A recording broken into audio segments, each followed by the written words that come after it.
오늘 본문에서 사도 바울은 로마 교회의 수많은 사람들의 이름을 열거하며 그들에게 문안하라 말씀합니다.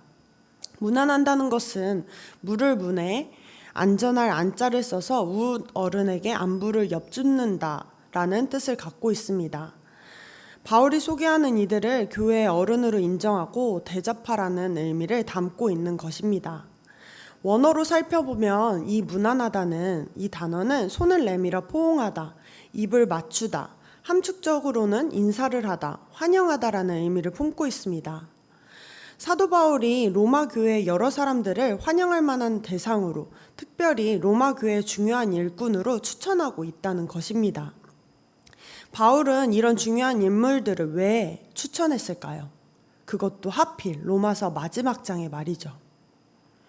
바울은 직접 로마에 가지 못했습니다.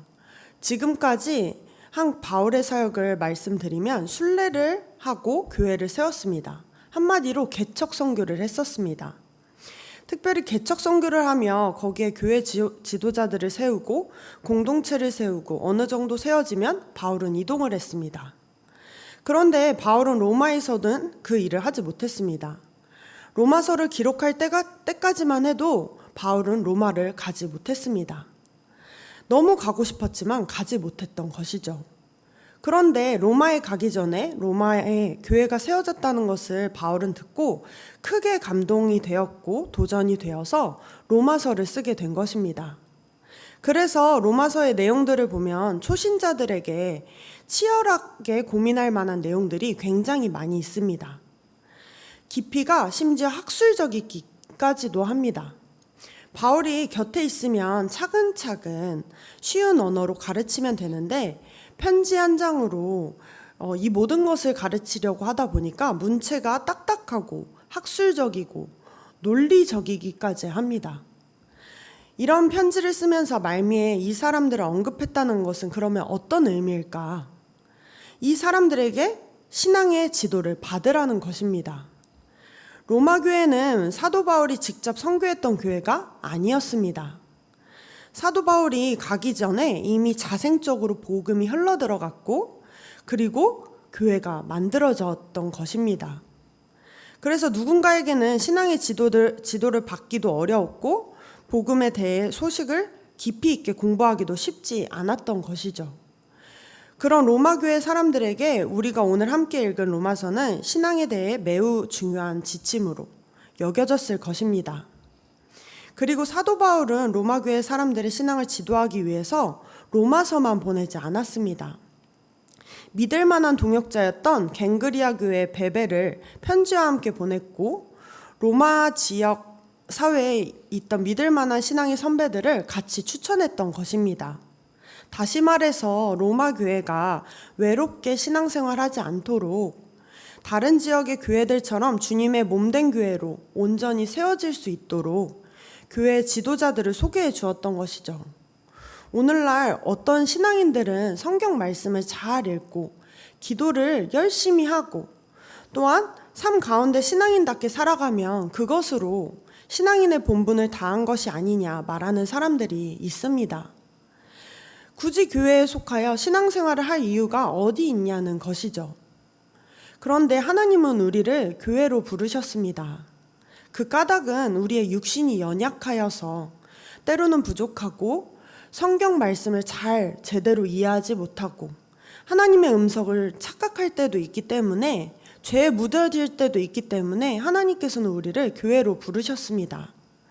그때마다 우리를 다시 일으켜 세우고 하나님께로 인도하고 다시 신앙인의 삶을 살아갈 수 있도록 독려하도록 우리에게 교회의 지체들을 주셨습니다.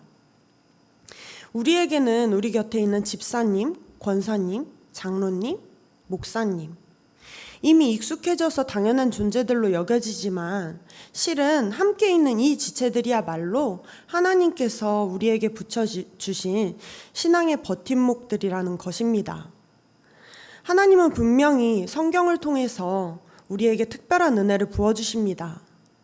그러나 하나님의 은혜는 성경 안에만 갇혀있지 않습니다. 우리가 교회에서 교제하는 이 지체들과의 연합을 통해 하나님께서는 오늘도 우리에게 은혜를 베푸시고 하나님의 길을 걸어갈 수 있도록 역사하시고 계시다는 겁니다.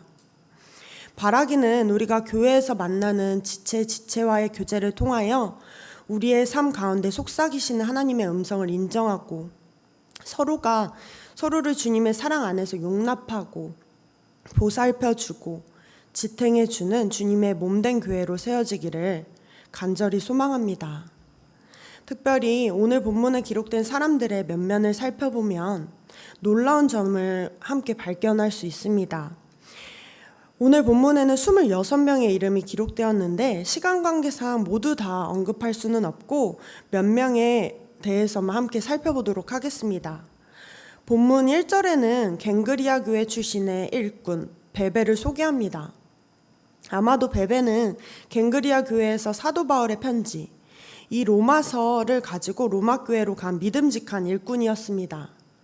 베베의 성별은 여자였지만 바울의 편지를 전달했고 로마 교회에 추천할 정도로 바울의 신임을 받는 사람이었습니다. 3절에 소개되는 브리스가와 아굴라는 부부였습니다. 남성이 우월시되던 당시 사회에서 글을 쓸 때도 당연히 남편의 이름을 먼저 쓰기 마련이었습니다. 하지만 아내인 브리스가가 오늘 본문에는 먼저 언급되었죠. 왜 그렇습니까? 브리스가가 그 가정에서 더 열심으로 하나님을 섬겼기 때문입니다. 사도 바울은 이 부부가 자신을 위해 목숨을 내놓았다고 말할 정도로 이 부부는 열심을 갖고 사역에 동참했습니다. 이런 분들의 헌신 덕분에 초대교회가 부흥했던 것이죠. 5절의 마리아는 여자였습니다. 여자였지만 교회에 열심을 갖고 신앙생활을 하는 그녀를 바울은 로마 교회의 지도자로 세웠던 것입니다. 13절의 루포가 누구입니까? 예수님께서 십자가에 오를 때 구레네 시몬이라는 사람이 있었죠. 그 사람이 예수님의 십자가를 대신 집니다. 그 구레네 시몬의 아들이 루포라는 사람입니다. 그 아들이 로마 교회에 있었던 것이죠. 그럼 루포의 어머니는 누구겠습니까? 구레네 시몬의 아내입니다. 바울은 루포의 어머니를 자기 어머니라고까지 얘기합니다. 실제로는 루포의 어머니지만 그만큼 자신에게 중요한, 존경할 만한 인물이라고 말하는 것이죠. 오늘 본문에 언급된 사람 총 26명 중에 총 9명이 여성입니다. 이것을 통해 우리는 무엇을 알 수 있습니까? 바울이 남녀 구분 없이 교회의 지도자를 세웠다는 것을 알 수 있습니다. 사회는 남자와 여자를 나누고 남자를 여자보다 우선시했지만 바울은 차별하지 않았습니다. 남녀 구분 없이 초대교회의 지도자를 세우며 그저 건강한 교회가 되기를 바랬던 것이죠. 바울의 행동은 굉장히 충격적인 행동이었습니다. 그런데 바울의 충격적인 행동은 이뿐만이 아닙니다. 바울은 지위에 높고 낮음이나 재물에 많고 적음이나 그들을 차별하지 않았고 우선시하지 않았고 모두 동등하게 교회의 지도자로 세웠습니다. 10절에 아리스토블로는 헤롯 대왕의 손자를 말합니다. 또한 11절에 나기수는 티베리우스 황제의 노예였으나 황제의 총애를 받아 해방된 자유민이었던 사람을 말합니다. 그의 출신은 미천했으나 대단한 권력을 누렸던 사람이었죠. 8절에 있는 암블리아는 당대 성인 노예에 흔하게 발견되는 이름입니다. 이러한 이름들이 우리에게 시사하는 것은 무엇입니까? 교회의 지체 가운데는 미천한 사람도 있었고 여자도 있었고 남자도 있었고 유대인도 있었고 이방인도 있었고 부자도 있었다는 것입니다. 유대인은 이방인들을 불편해하고 이방인은 유대인을 불편해했습니다. 남자는 여자를 교회 지도자로 인정하는 것이 탐탁지 않게 여겼을 것입니다. 시대가 허락하지 않았는데 우리가 왜 그래야 되냐 그렇게 생각할 수도 있었을 것입니다. 특별히 교회 안에 자유민들은 노예나 노예 출신의 해방된 자유민들을 교회의 지도자로 인정하는 것이 쉽지 않았을 것입니다. 그런데도 바울은 이 사람들을 전혀 거리낌 없이 차별하지 않고 쭉 열거합니다. 그 까닭이 무엇입니까? 주 안에서는 높고 낮음이 의미가 없기 때문입니다. 이처럼 당시 시대는 차별하고 누군가를 배제하는 것이 일반적이었으나 초대교회는 시대의 흐름에 따라가지 않고 차별하고 배제하는 그런 장벽을 허물고 누구나 차별 없이 동등하게 사랑하고 서로 존경하는 공동체였습니다. 이렇게 했더니 어떻게 됩니까? 초대교회가 날로 부흥했죠. 오늘날 우리 교회 안에도 수많은 사람들이 있습니다. 때로는 내 마음에 드는 사람도 있고 때로는 나를 불편하게 여기는 사람도 있습니다. 저게 신앙인이야? 생각되는 사람도 있을 수도 있을지 모르겠습니다.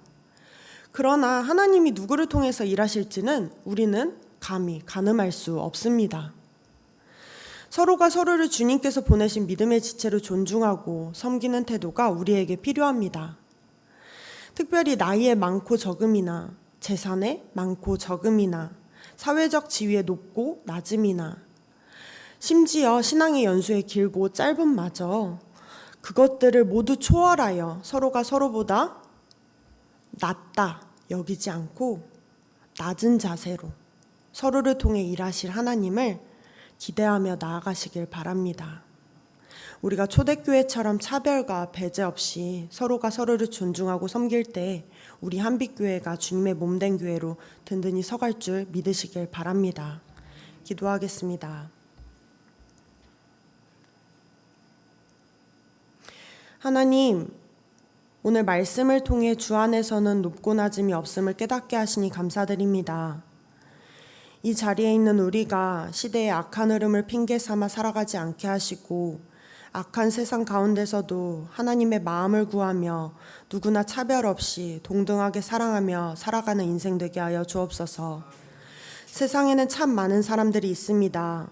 누구는 우리 마음에 드는 사람도 있지만 누구는 우리 마음을 불편하게 만들기도 합니다. 그때 우리가 내 마음을 우선시하기보다 그 가운데 임하시 하나님을 기대하게 하시고 더욱 서로를 존중하고 섬기며 살아가는, 그래서 부흥하는 한빛교회 되게 하여 주옵소서. 이 모든 말씀 우리 주 예수 그리스도의 이름으로 기도드립니다. 아멘.